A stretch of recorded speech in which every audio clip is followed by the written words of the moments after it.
자, 오늘 또 주 앞에 나온 여러분들을 주의 이름으로 환영하고 축복합니다. 아멘. 오늘 내가 읽은 그 말씀을 중심으로 마태의 부르심이라는 제목으로 같이 은혜를 나누려고 합니다. 오늘 14절을 다시 한번 보겠습니다. 14절 한번 읽어보겠습니다. 시작.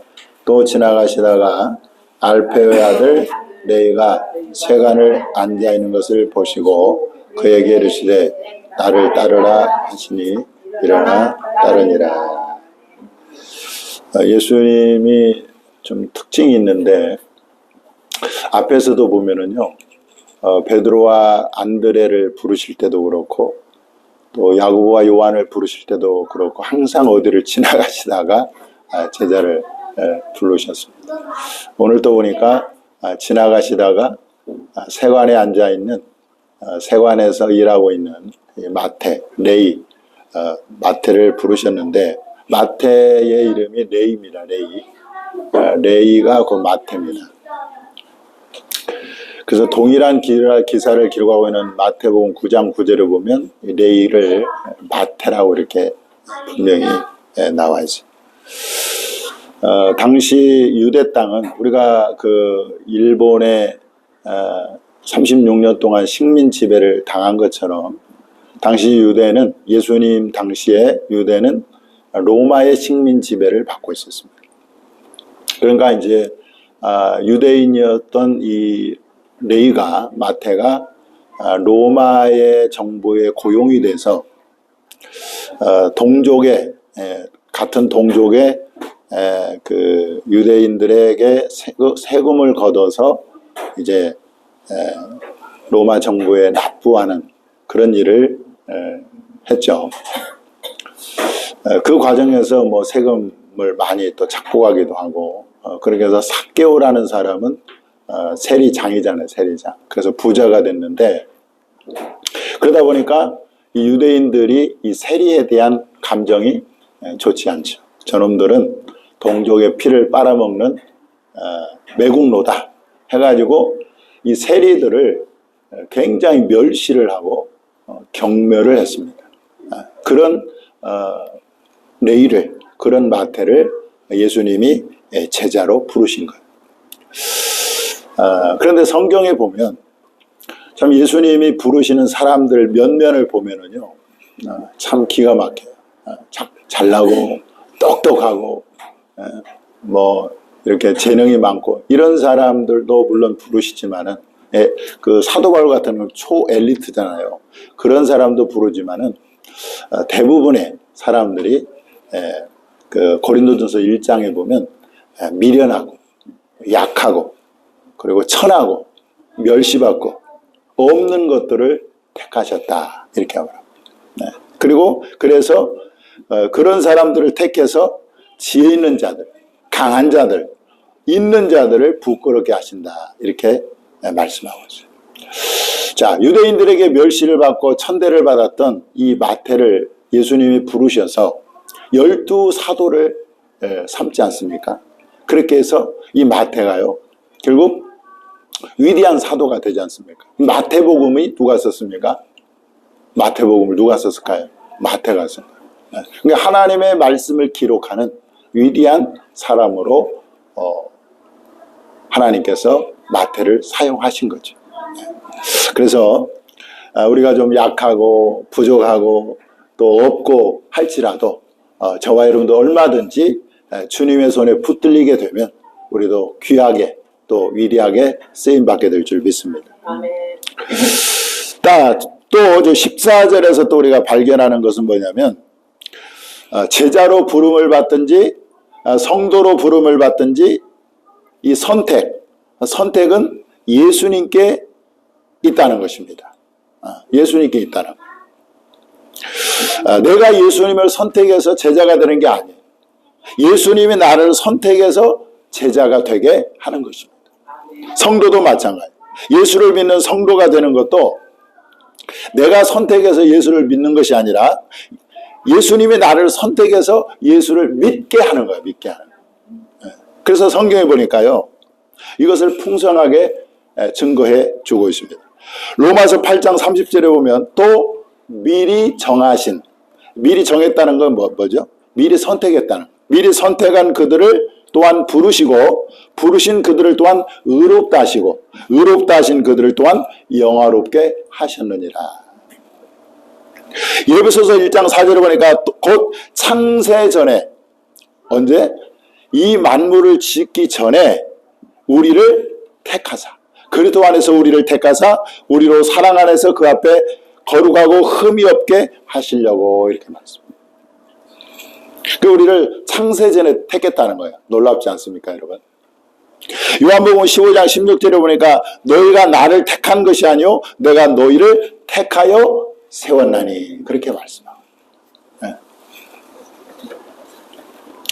그러니까 마태가 예수님을 자기가 선택해서 제자가 된 게 아니라 주님이 그를 픽업하고 그를 선택해서 제자 삼았다는 이 원리. 로자리아 버터필드라는 미국의 그 영문학 종신 교수가 있는데, 이분이 얼마나 똑똑하냐면요, 굉장한 사회적 영향력이 있는 사람. 그런데 이 사람이 불행하게도 레즈비언 동성애자였습니다. 그래서 이 학문적으로 많은 그 동성애를 전파하는데 열정적인 사람. 자기가 동성애니까 이 학문으로 무장해서, 논리로 무장해서 이 동성애가 옳다라고 하는 그런 논리로 이 동성애를 전파했던 그런 사람이에요. 그래서 이 동성애자들 사이에서는 이 사람이 성자처럼 떠받들여지고, 그리고 대모처럼 여겨지던 사람입니다. 그런데 뜻밖의 이 사람이요, 극적으로 하나님을 만나서 회심하게 됩니다. 그래서 쓴 책이 뭐냐면 뜻밖의 회심이에요. 뜻밖의 회심. 그래서 도서관에, 지역 도서관에 있으니까 혹시 한번 여러분들 읽어보시면 좋은데요, 이분이 거기에 이렇게 써놨어요. 자기 고백이죠. 나는 그리스도를 택하지 않았다. 아니, 그리스도를 선택하는 사람들이란 존재하지 않는다. 그리스도께서 우리를 택하실 뿐이다. 그렇지 않으면 멸망뿐이다. 그리스도께서 나를 부르시면 나는 응답해야 한다. 응답할 수밖에 없다. 그것이 이야기의 전부다. 이렇게 말했어요. 네. 그래서요, 이 그리스도의 선택을 받아 구원을 받은 성도들이 부르는 찬송이 뭡니까?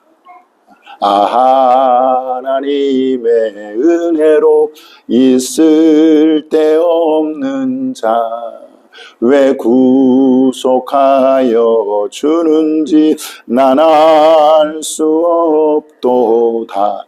이 찬양을 부르게 됩니다. 하나님이 나를 선택해서 나를 하나님 자녀 삼으시고 구원받게 하신 그 은혜를 생각하면서 이 찬양을 부르게 되는 것입니다. 저와 여러분이 그야말로 그리스도의 선택을 받아서 예수님의 제자가 되고 구원을 얻는 그런 성도들이 다 될 수 있기를 바랍니다. 우리가 잘나서 주님이 우리를 선택한 게 아니에요. 절대. 하나님의 전적인 은혜인 것이죠. 자, 오늘 14절에 발견하는 것은 예수님이 레위를 찾아오셨다는 거예요. 찾아오셨다. 예수님이 누구를 찾아왔어요? 레위를 찾아왔어요. 레위가 예수님을 찾아간 것이 아니라 예수님이 레위를 찾아오셨다. 이 세상의 모든 종교는 인간이 신을 찾아가는 것입니다. 그래서 이 다른 종교에서 이 고행이나 도를 닦는 것이 바로 신을 찾기 위한 수행 과정이라는 거죠. 그래서 구원도 스스로 열심히 도를 닦고 노력해서 구원 얻는 자력 구원이 바로 다른 종교예요. 그러나 기독교는요, 인간이 하나님을 찾아가는 게 아니에요. 하나님이 우리를 찾아오시는 것입니다. 예수님이 저와 여러분을 찾아오시는 거예요. 그 요한 복음 1장 9절에 보니까 참빛 곧 세상에 와서 각 사람에게 비치는 빛이 있었나니 그랬어요. 또 11절에 보면 자기 땅에 오매 그래요. 자기 땅에 오매. 그 주님이 우리를 찾아오시는 거예요. 찾아오시는 거예요. 그래서 구원도 자력 구원이 아니라 타력 구원이에요. 타력.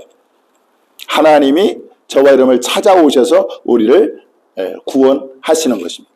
그래서 구원도 전체적으로 하나님의 은혜라고 할 수가 있습니다.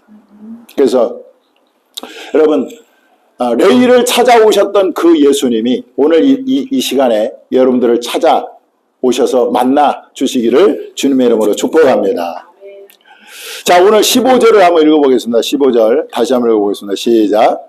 그의 집에 앉아 잡수실 때에 많은 세리와 죄인들이 예수와 그의 제자들과 함께 앉았으니 이는 그러한 사람들이 많이 있어서 예수를 따름이더라. 삭개오를 보면은요, 삭개오도 세리장이잖아요. 근데 이 세리들이 보통 돈을 굉장히 사랑하는 사람. 그래서 지금도 유대인들은 굉장히 그 돈을 구두쇠 소리를 들을 정도로, 그래서 유럽에서 유대인들이 많이 학살을 당했지 않습니까? 그러니까 기본적으로 이 세리가 된 사람들은 돈을 사랑하고 돈을 아끼고 돈을 잘 쓰지 않는 사람. 그 구두쇠죠. 그런데 이 마태가 레위가 예수님을 만나다 보니까 어때요? 너무 깊은 거예요. 그동안 자기는 돈만을 사랑하고 돈을 위해서 살았는데 예수님을 만나보니 이게 전부가 아니구나. 그야말로 예수님이 귀한 분이구나 라고 생각해서 예수님을 위해서 자기 집에서 큰 잔치를 벌인다. 그런데 그 잔치에 여러분 자신의 동료들인 이 세리들과 죄인들을 초청을 한 거예요. 초청. 자, 근데 우리는 여기서 이걸 봐야 됩니다. 자, 세리와 죄인들이 있고요. 예수와 그의 제자들이 함께 어디에 앉았어요? 잔치 자리에 앉았어요. 전혀 어울리는 조합이 아니에요. 그죠? 가장 멸시를 받고 죄인들이고 그렇게 경멸의 대상이었던 사람들과 가장 거룩한 하나님의 아들 예수님과 제자들이 함께 이렇게 어울려 앉아있는다는 것이 뭔가 어울리지 않고 부조합니다. 조화롭지가 않아요. 자, 여기서 우리는 뭘 또 발견할 수 있죠? 예수님 안에서는 모든 사람이 다 연합되고 하나가 될 수 있다라는 것을 우리에게 보여주는 거예요. 근데 예수님의 제자가 몇 명이죠? 12명이죠, 12명. 그런데 12명들의 그 출신 성분들을 보면은요, 전혀 어울릴 수 없는 두 사람이 있어요. 하나는 오늘 본문에 나오는 이 마태. 이 사람은 그 로마의 정부에 이제 고용이 돼서 세리로서의 세관에서 그 세무소에서 동족의 유대인들의 세를 걷는 그 세리의 그 세리를 했잖아요. 그러니까 친로마적이죠. 친로마 사람이죠. 오늘날로 말하면 친미주의자예요. 친미주의자. 반면 예수님의 12제자 중에 셀롯인 시몬이라는 사람이 있는데 이 셀롯인 시몬, 이 셀롯이라는 말은 열심당원이라는 뜻입니다. 이 열심당원은 열심당이 있었는데 이 열심당은 민족주의 집단이에요. 그래서 이 시몬은 철저하게 반로마 사람이에요. 반로마. 로마를 반대하는 사람이라는 거예요. 오늘날로 말하면 반미주의자. 그래서 정치적 성향이 전혀 다른 두 사람이 예수님의 제자가 된 거예요. 할렐루야. 그러니까 예수님 안에서는 모든 사람이 이렇게 연합하고 하나가 될 수 있다는 것을 보여주고 있는 거죠. 여러분들, 오늘날 우리 대한민국에 이 첨예한 갈등이 존재합니다. 이념 갈등이 얼마나 첨예합니까? 좌우로 나눠져 가지고 서로 이제 공격하고, 그리고 지역 갈등도 심하지 않습니까? 영혼함의 갈등, 또 세대 갈등, 그리고 계층과의 갈등도 있고 남녀 갈등도 또 심합니다. 이러한 갈등들을 어떻게 해결할 수 있겠냐 이거죠. 여러분들 정치가 해결할 수 있겠어요? 오히려 정치는 오히려 이렇게 갈등을 더 유발하죠. 또 교육도 그것을 할 수가 없고, 또 다른 여타 종교가 그걸 할 수가 없습니다. 오직 예수 그리스도 안에서만 이 갈등을 해결할 수 있다는 가능성을 오늘 우리의 본문이 우리에게 가르쳐주고 있죠. 그죠? 네. 예부서서 1장 10절에 보면 이렇게 말씀합니다. 하늘에 있는 것이나 땅에 있는 것이 다 그리스도 안에서 통일되게 하려 하심이라. 그리스도 안에서 하늘에 있는 것이나 땅에 있는 것이 다 그리스도 안에서 통일되게 하려 하심이라 말씀하고, 갈라디아서 3장 28절에 보니까 너희는 유대인이나 헬라인이나 종이나 자유인이나 남자나 여자나 다 그리스도 예수 안에서 하나이니라. 할렐루야. 그래서요, 이 첨예한 갈등이 있는 이 대한민국, 이곳에 정말 예수 그리스도 안에서 우리나라가 또 5천만 모든 국민이 예수 그리스도 안에서 연합하고 하나 되는 그런 은혜가 우리 나라에 임했으면 좋겠습니다. 근데 교회도 맞아. 교회도 얼마나 교단이 갈라져 가지고 이렇게 서로 갈등하고 분열하지 않습니까? 오직 그리스도 안에서 이게 가능하기 때문에 하나님의 은혜가 교회에도 부어져야 될 줄 믿습니다. 자, 15절에 보니까 자, 15절에서 우리는 또 뭘 발견하냐면 전도의 원리를 발견할 수가 있습니다. 자, 세리였던 레위는 자기 동료들인 누구를 전도했어요? 세리를 전도했어요. 많은 세리를 전도했어요. 그리고 당시의 유대인들에게는 이 세리가 죄인들이었기 때문에 이 죄인 취급을 받았던 그 세리들, 죄인들을 전도한 거예요. 그리고 그 전도한 세리와 죄인들이 레위의 전도, 마태의 전도로 예수님께 나온 것입니다. 그래서 가장 효과적인 전도는 뭐냐? 바로 주부는 주부에게 전도하고, 학생은 학생에게 전도하고, 학부모는 또 학부모끼리 전도하고. 왜? 서로 통하잖아, 이렇게. 회사원은 또 회사원에게 전도하고, 사장은 또 사장에게 전도하고. 제가 예전에 그 간증을 들었는데, 이분은 그 강남에서 그 아주 고급 그 술집에서 마담을 했던 사람이 예수님을 믿은 거예요. 그리고 이 사람은요, 누구를 전도하냐면 그 화류계에 있는 그 아가씨들을 대상으로만 전도를 하는. 왜냐하면 그 세계를 자기가 너무 아니까. 그래서 많은 그 화류계에 있는 그 사람들이 그분의 전도를 통해서 예수를 믿게 되는 그런 간증을 들었습니다. 여러분, 지금 내가 있는 그곳이 바로 전도지라는 거죠. 내가 그 관계하는 사람들, 내가 만나는 사람들, 같은 동료, 이 사람들이 우리의 전도 대상자라는 거예요. 그래서 세리처럼, 세리 레위처럼, 마태처럼 같은 동료를, 같은 직업군에 있는 사람을 에게 복음을 전하는 여러분 될 수 있기를 바랍니다. 자, 16절을 한번 읽어보겠습니다. 16절 시작. 바리새인의 서기관들이 예수께서 죄인 및 세리들과 함께 잡수시는 것을 보고 그의 제자들에게 이르되 어찌하여 세리 및 죄인들과 함께 먹는가. 여기 바리새인 서기관들이 나오죠. 그런데 이 사람들은 어떤 사람들이냐? 자신이 의롭다고 생각했던 사람, 자신이 의롭다고. 그러니까 예수님이 죄인들과 세리들과 함께 식사하시는 것을 보고 제자들에게 따져 물은 거죠. 왜 어떻게 그 죄인들과 함께 먹을 수 있느냐? 이 말은 뭐예요? 예수님을 정죄하면서 책망한 거죠.